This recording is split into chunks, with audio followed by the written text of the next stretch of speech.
Hi, and welcome to the Lofty Entrepreneur Podcast. I'm Tanisha Coffey, aka the Lofty Entrepreneur, and thanks for joining me. As always, we are providing the best tips, tools, advice, and inspiration for aspiring and new entrepreneurs out there. So if you haven't already done so, click now to subscribe so you don't miss a thing. Now, on today's show, we have a business consultant, Miss Tamika Franklyn, with us today, but she is not your everyday business consultant. Her area of specialty is franchises. Tamika is the founder of Precision Franchise, and through that company, she helps aspiring entrepreneurs to own proven business models. She has access to over 3,500 franchise business opportunities, and as a consultant, she helps aspiring entrepreneurs like you guys to figure out which may be the best business model, not just for a business to have, but specifically for your lifestyle and your goals. Thanks for joining me, Tamika. How are you? Hi, Tanisha. How are you? I'm doing good, doing good. So I am so excited to be interviewing you today because I know that franchising is something that people really, you'll have some people who have some inkling about what it is, but a lot of people just really don't realize how it works. And so, first of all, I want you to just kind of um, I want to talk about that, but I want to talk about how you got into it first, because this wasn't your first kind of venture into entrepreneurship. So just kind of quickly tell me a little bit about your story, how you got into even doing this franchising as a consultant. All right. Thank you. Thank you again for having me. And just to let you know, I am considered a franchise consultant or a franchise broker. Uh, Either one of those. And as far as how I got into it, wow. So this was many, many moons ago. Many years ago, this was when back in my insurance days, I like to call it, when I'm doing the different networking events and I am going to Chamber of Commerce and things of that nature. And I just happened to be in one where there was a presentation that was done. And when I heard some of the key points of it, I kind of like almost fell over in my chair. When I heard things like, oh, did you know that franchises are 90% has a 90% success rate? And that I just thought about that and I said, wait, I know that we've always known as entrepreneurs, that hey, 50% of all small businesses fail within the first 5 years. Like we've all heard that 1,000 Right. times over. So when I heard a 90%, I'm like, okay, I'm not that great in math, but what? Yeah. So I started kind of focusing, and then the next thing, jaw dropper was that there are, thousands of franchises that you can own that are under 50,000. And I'm like, wow, that's another jaw dropping number. So I'm like, I need to know more about that. And I'm like, well, wait a minute, why aren't more people speaking about this? How come I've never ran into anyone before that discussed this. So as I started immersing myself into the industry, just out of pure just fascination of it, that's when I realized, like, well, wait, there's not only are you not hearing about it, there's nobody that looks like me. And I'm like, well, maybe it's just a situation where it's like, we kind of just don't know what we don't know. So as I started getting my feet in it and really diving in, that's when I realized, like, well, you know what, the numbers don't lie, and there's only 8% African American in this industry as a whole. So I was passionate about bringing the awareness to the space for people of color, and for women, because it's over 77% white men dominated. So I think that if there was someone that was in the community actually speaking about it and letting people know, like, hey, there's more than just food. You can really Yes. almost anything that you can think of that you're passionate about, there may be a proven business model for you in that industry. So I'm passionate about bringing that awareness. All right. So, in the most simplest of terms, explain like one or two sentences. What is a franchise business model? Like, how does it work? Give me like the idiot's guide version. Well, I don't know about the how does it work? Well, it's a system. You're basically, you're executing a system. It's something that's already proven, that has already been done. So all the mistakes have been done. So, as far as, it's federally and state regulated. So it's something where each franchise has what we call a FDD, which is the franchise disclosure document. And that is something that they need to have renewed every single year to even be able to run. So it is highly regulated, and it's just for you to be able to walk into a business and execute the system. So some people will say like a business in a box. Right. Okay, I love that. So that's a perfect example. Business in a box. And some of those boxes are going to come with more instructions and restrictions than others, right? That's the kind of the basic concept. But you're working with something that already exists, that has already been proven successful, and that's how it got to the point of becoming a franchise, right? Absolutely. Okay.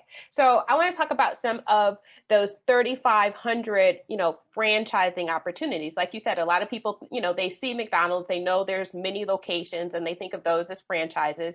But Mhm. let's delve deeper. What are some of the industries that people could be getting into for franchising? Wow. So there's over 40 different industries that one can get into. And I'm talking about anywhere from beauty, health and fitness, health and wellness.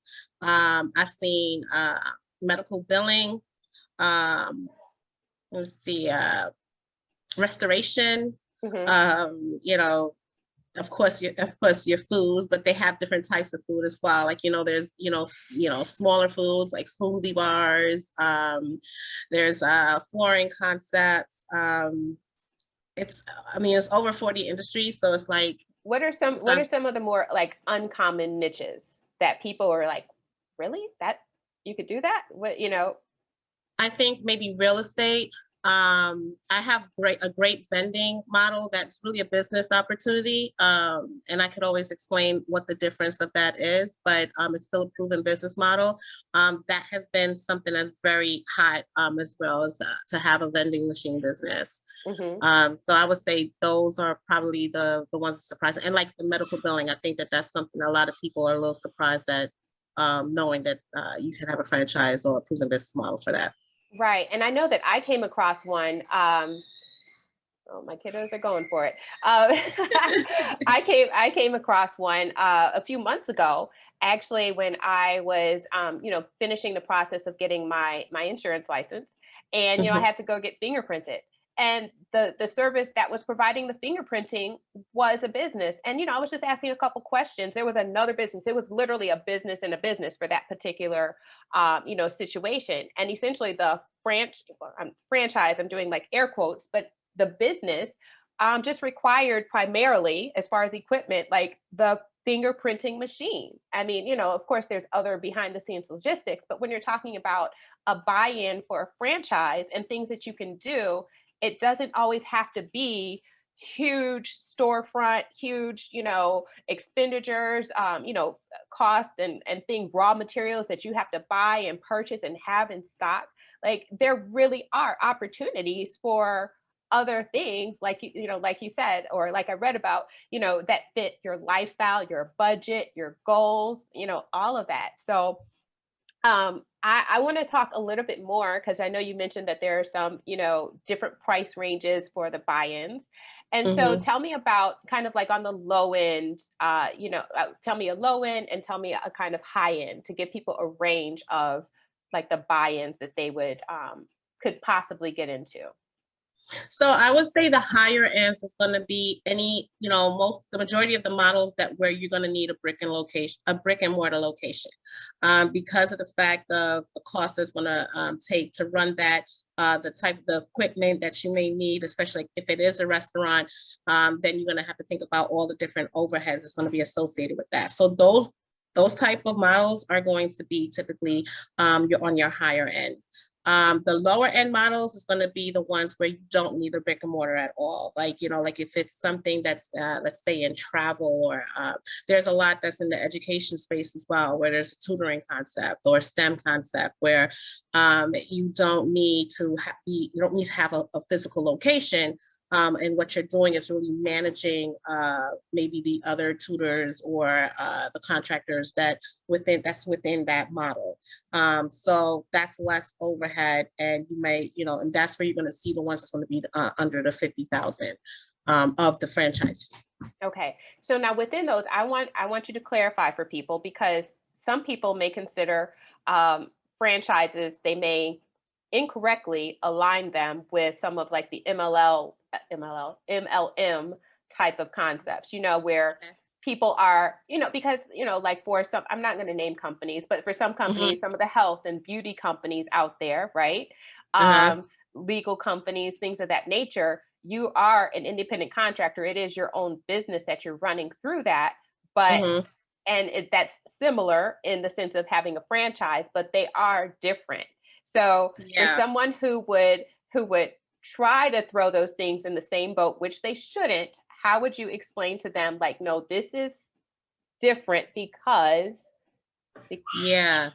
It's completely different because this has nothing to do with you. And again, nothing against any MLMs or anything like that, but it has nothing to do with you having like a specific product or getting in one person and that person gets in another person or anything. It has nothing to do with that. These are businesses that, I hate to use like a McDonald's or stuff like that, because that's the first thing that people think about. But it is wider than, the food industry. So if I say something like in beauty, there's going to be a lot of brands that you may have seen that is in my inventory, like for waxing, or lashes. We have a great brand for lashes, things of that nature. That's what I mean when I say the industry as far as beauty, or we're talking about when I say health and wellness or healthcare.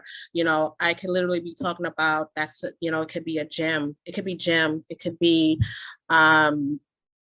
what was it? I was just thinking. It could be, as far as I say, it's the healthcare. It could be literally you providing senior care services or have your own senior care services. So it has nothing to do with MLM. These are actual up-running business. A lot of these businesses has been around for 30 years plus.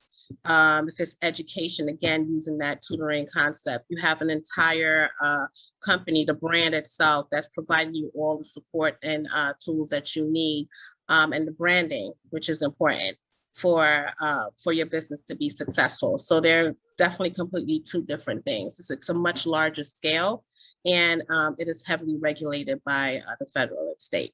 Okay, and to be clear for those of you who are listening, I am not in any way against those models. I just want you to Right. understand, neither one of us are. We just want you to understand that there is a difference at the, in what you're getting into, and just the overall model, how it works, the business structure. So please understand that.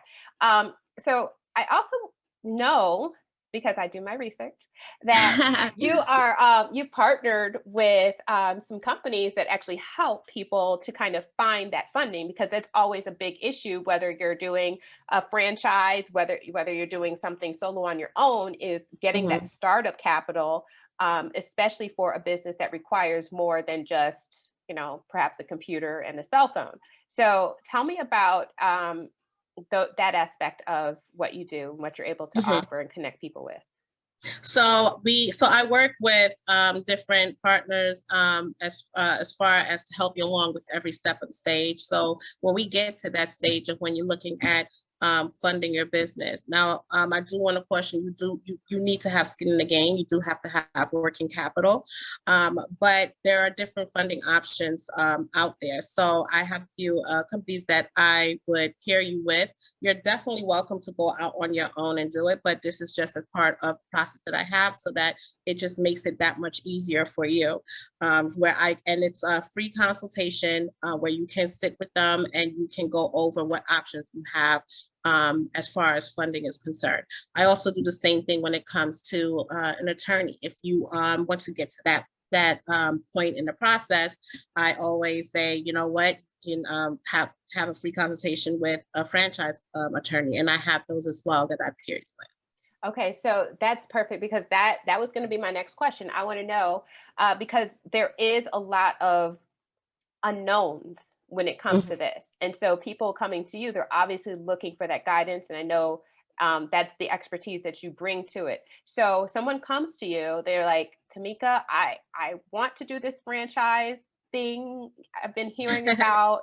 I'm not sure what to do. Walk me through it. So basically tell me kind of, how you would walk, what your steps are that you take them through for that process. So ideally, it would be great if anyone who's looking to have a consultation with me, there is a questionnaire that's on my website where you're able to actually rate the industry. So you see how I was trying to think okay, what other industry? There's so many that, but you would have that opportunity to kind of see that for yourself. And you would be surprised. I've had people oh, I didn't realize that, they had vending, and then they may rate that a 9 because their level of interest, is pretty high in that, but they just didn't realize that that was an option. So doing something like that before is helpful for me, prior to us getting together for that consultation. During the consultation, I also go over just exactly how I help. Again, you do not pay for my services. You don't even pay for when when I take you through that process and, you're speaking with the attorneys, you're speaking with funding. At no time during the process are you asked to cut a check at all. So I work very much like a real estate agent. If you're looking for a home and you find a real estate agent, you tell them some information, give them some information, and they go back into their inventory, they come back with some options for you. You don't pay them for that process. So that's just to kind of give you a better idea of how it is that I help you.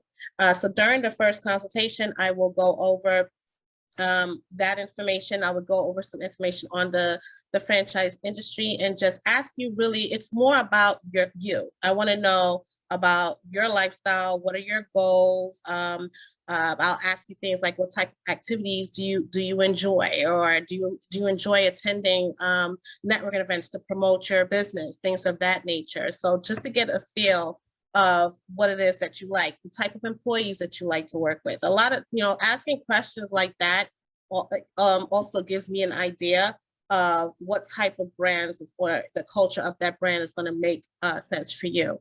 So that's what we do on our first call. I then would, let's say you didn't fill out the questionnaire where I can go over that. I then take you through that. I then go over and I explain to you the different industries, and we go over it one by one, and I ask you to rate it from 1 to 10. Once we're done with that, I then set you up with a business assessment. I send you a link. Also very helpful. It's just another tool where if you've ever taken one of those personality tests or a DISC assessment and they kind of cut with a profile, it is just like that.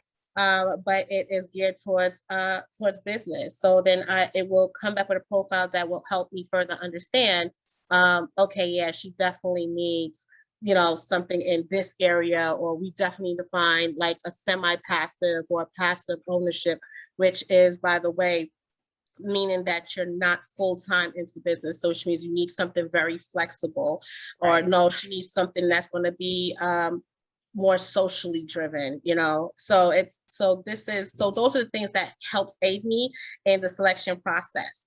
So during the second call, we go over those results, and I take you on, from a high level, we look at let's say I picked out 4 or 6 brands, and kind of go over that. I educate you further into some of the terminology that you're going to come across. What is royalties? What is the FDD, which is the franchise disclosure documents, things of that nature.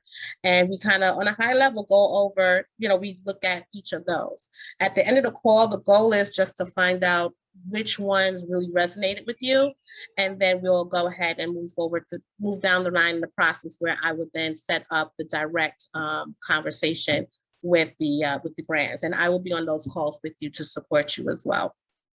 Okay, so I love that. I love that you're focused on, that's my young sir.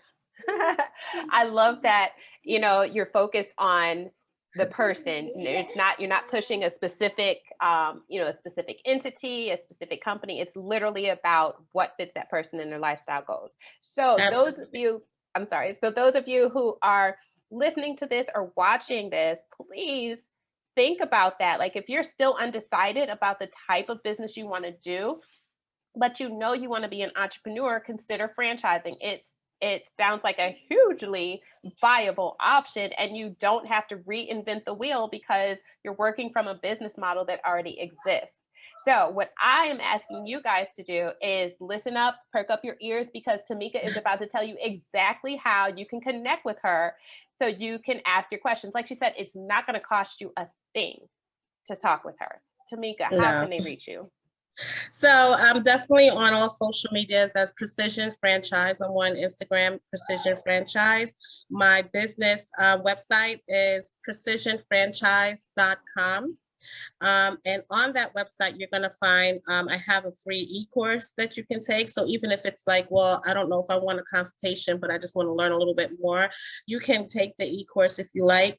I have upcoming webinars, and I do that, a lot where, whether it's based on funding, whether it's based on different types of brands that you can learn about. These are all free. So when you go on my website now, you would actually see a pop-up for an upcoming series that I'm putting together. That is going to be great because now that, if you really want to see the different types of franchises that has nothing to do with food, then you definitely want to stay tuned to that because it's going to be everything surrounding the home. So it's going to be one big brand that has 17 companies, and I'm going to be going through having about maybe 4 to 5 webinars on so that you can get to know all of these companies personally. Amazing. Oh my goodness. So thank you so much. I appreciate you taking out the time to join me for this today. I'm looking forward to speaking with again. I think we need to do another session so we can delve deeper into it. I'm curious about those webinars that you're doing. For those of you who are listening and watching, check the description below. I will include some of that information she just gave in the description so that you can check those things out. And as always, please like and subscribe if you enjoyed this content, and let me know what other type of entrepreneurs you want to hear from. What do you have questions about? I will do my best to find a phenomenal expert in that area, just like Miss Tamika here, to help you guys out with that. Tamika, thank you so much. As you can hear, my young sir is riling up. So I'm going to wrap it up before he starts to get going. Okay. But I definitely want to thank you so much for your time today. I so appreciate it. Thank you, Tanisha. It was fun. Thanks. Talk to you soon. Bye. Bye-bye.